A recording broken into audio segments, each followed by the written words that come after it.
Olá! Hoje vamos falar sobre a história das crianças no processo de colonização das terras brasileiras. A história das crianças, desde das viagens nas embarcações portuguesas para a colonização do Brasil, foram marcadas pela exploração do trabalho e pela violência. O Brasil foi descoberto em 1500, mas suas terras só começaram a ser povoadas em 1530. Poucos sabem que, além de adultos, vieram crianças nas embarcações portuguesas para realizar o processo de colonização das terras de Santa Cruz, as terras brasileiras. Nessas terras, passaram a ocupar esses espaços crianças portuguesas, junto com crianças nativas, as crianças indígenas que aqui viviam, que até então não conhecia a experiência de exploração dos seus corpos, seja por meio da exploração do trabalho, da sua mão de obra, ou por abusos físicos e sexuais. Os estudos da historiadora Mede Del Priore mostram que as crianças que vieram nas naus portuguesas para o Brasil subiram a bordo com funções definidas a serem desempenhadas tanto nas naus portuguesas, nas embarcações, como nas novas terras. Algumas subiram a bordo para desempenhar nas embarcações a função de grumetes e pajens. Outras com funções a serem desenvolvidas nas terras portuguesas, nas terras brasileiras, que eram as meninas órfãs do rei, enviadas ao Brasil para se casarem com os súditos da coroa, e as crianças passageiras, embarcadas na companhia dos pais ou parentes que iriam realizar o processo de colonização. Eram as crianças que mais sofriam na viagem no dia a dia em alto mar. Os grumetes eram responsáveis pela limpeza das embarcações e pelos serviços pesados. Esses meninos tinham entre 9 e 16 anos, eram órfãos, desabrigados, pedintes, crianças recrutadas nas ruas de Portugal e crianças judias raptadas de suas famílias. Essa população era em torno de 18% da tripulação.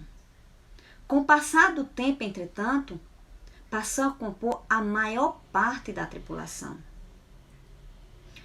Os grumetes, eles realizavam o trabalho mais pesado nas embarcações e sofriam inúmeros maus-tratos.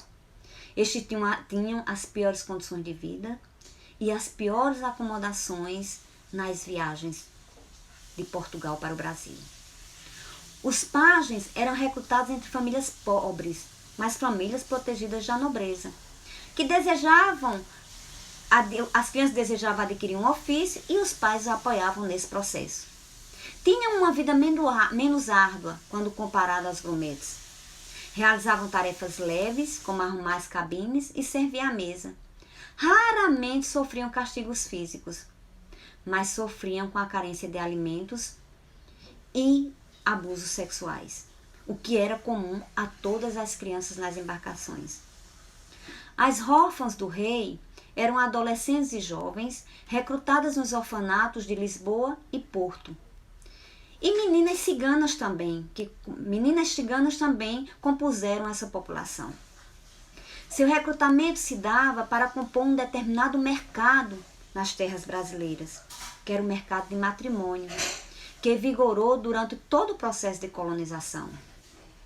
Estas eram cuidadas pelos padres, até conhecerem e serem entregues a seus maridos. As crianças passageiras eram filhas e filhos das famílias que vieram para realizar a colonização. Essas estavam acompanhadas dos pais ou de familiares próximos. O que era comum a todas as crianças era a sujeição à carência de alimentos e às doenças, naufrágios e os abusos sexuais. As crianças tinham tão pouca importância social nessa época que, quando da iminência de um naufrágio e a necessidade de se livrar de parte da carga o que implicava também se livrar de parte do peso da tripulação, as crianças eram as primeiras a serem jogadas ao mar. Nas terras de Santa Cruz, a colonização construiu uma imagem da criança em que se integrava diferentes crianças.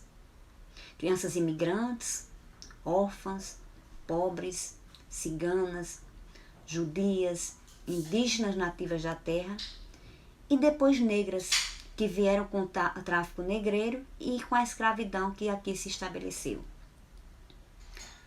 Tais diferenças sociais e étnicas impuseram diferentes formas de tratamento à infância no Brasil. Sua evidência se faz ao analisarmos suas condições e sua relação com o trabalho, que se faz determinar também pela situação econômica das suas famílias.